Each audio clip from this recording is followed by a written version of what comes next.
Këto ditë, poetja po merr një vëmendje të madhe në sezonin e tretë të Femrës, duke u kthyer natyrshëm në një nga personazhet më të ndjekur. Para pak ditësh, ajo u shpall nga votat e publikut si fermerja e preferuar, duke dëshmuar se karakteri i saj pa filtra po i mban njerëzit të mbërthyer pas ekranit. Por për te lojës, brenda shtëpisë, historia e saj personale mbar detaje mjaft interesante.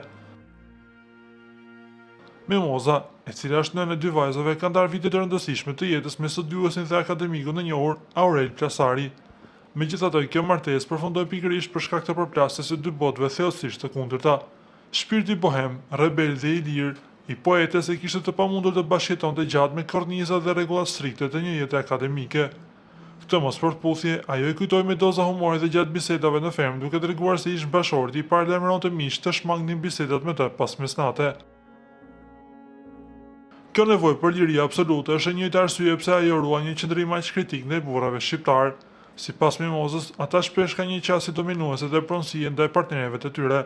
Ajo thekson se atyre u mungon eleganca shpirtërore dhe ndjehen lehtësisht të pasigurt apo të kërcënuar përballë një gruaje që gëzon pavarësitë plot mendore. Një rrëfim që zbulon qartë pse ajo mbetet një gruaj që refuzon të jetojë brenda pritshmërive të shoqërisë.